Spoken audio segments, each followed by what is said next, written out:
The future is coming fast, and it can feel scary at times. We've talked about what are the enduring human capabilities, and yet what are the new skills we need to learn. But to what end? In this episode, we're going to talk about leveling up. I'm Amelia. And I'm Mike. Welcome back to Human After All. So Amelia, Yes. Straight talk. Yes. You finally hit me with jargon that I don't understand. What is leveling up? I mean, it's just like a sports analogy, like level up, like bring your A game. And the idea that instead of just thinking about AI as solving like yesterday's problems or like routine tasks, what are we going to do to solve bigger, bolder problems? This reminds me of a very interesting discussion I had with a client in Copenhagen, Denmark. Beautiful place. Lovely, especially at a lovely bar with a lovely beer on the river. This client worked for a large toy brick maker. Okay. You can probably figure out. Okay, fair enough. Like, I may have bought a few of those for my children. And somewhere halfway through that first beer, I remember I showed him this app that could scan every brick in your pile and show you, A, what bricks were there, but B, all the conceivable doodads you could make. Right. And I asked him, I said, dude, does this bum you out, right? Is this like an intellectual property problem? He goes, no, we love it. I said, what do you mean? He said, I'll never forget, he asked me, he said, do you have kids or have you ever been a kid? and I said, well, Jesper, yes, I have. And he said, well, when you build bricks, you think you're there to build cool stuff, but in truth, you're there to sort of level up, right? To make memories. He said, the thing that keeps you from the memory making is all these little pieces. And I cracked up. I'm like, dude, you make the pieces. Right. To which he said, yeah. But if we can find time savings in that muck, we can leave precious human cycles for that magic. Nice.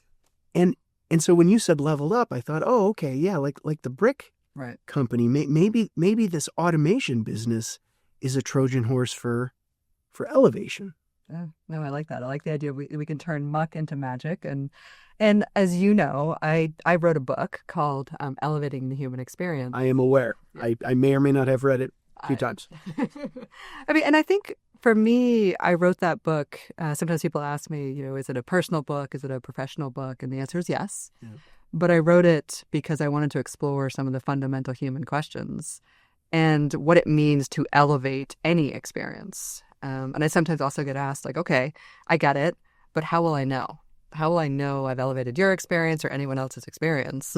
And you know what my answer is? I don't, because it feels hard to measure. What's your answer? Flourishing. Flourishing? Flourishing. So the idea that you know that you've elevated an experience, you've leveled up when, as humans, we flourish, when something grows. So I'm going to double click and ask you, how do you test for flourishing? Is it a smile? Is it is it people leaning in, literally, figuratively? Like, how do you detect flourishing? I mean, I'll give you my take on it, right? Okay. So I feel like that the distinct thing about flourishing is my flourishing is not your flourishing, is not anybody else's flourishing. Okay. So that which would create the possibility for growth for you and joy is not necessarily going to be the same thing for me. Like, we all start in different places and different levels. Okay. But I do think there's something about how do we take this moment and use all the collective intelligence of AI and whatever sort of inherent skills and curiosity that we bring to kind of elevate that game. So what's interesting to me here, if I'm hearing you correctly, is that flourishing is a individual attribute. It's an individual. Yes. We define our own flourishing. Yes. And so in this AI moment, all of this time away from that muck requires that maybe people define their own magic. Define your own magic. You have to call that shot. And what's been sort of interesting to me, Amelia, sort of in the business and tech world, is you've got a certain set of folks who, once they've freed up cycles, they feel stuck because they haven't been asked to be terribly imaginative. Right, fair enough. And there's an interpretation that says, well, let's free up cycles so that we can just work more, right? And, there's maybe a time and a place for that. But I think there's also something about, as humanity, right? It's not, the end goal is not always more work. Oh, I tell me more. You had me at hello. But so what truly will we do with that freed up human capacity? Right. And what maybe previously intractable problems might we try and tackle? So things that used to be ocean boilers might now merely be lakes. I mean, sure. Right. What are some of the pursuits that you, Amelia, would look towards spending more time on in a world where you had those extra precious cycles?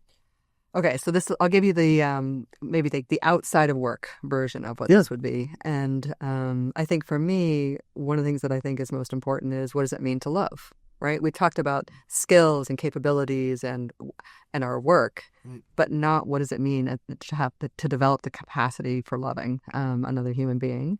Right. And I think another thing is, what does it mean to be virtuous?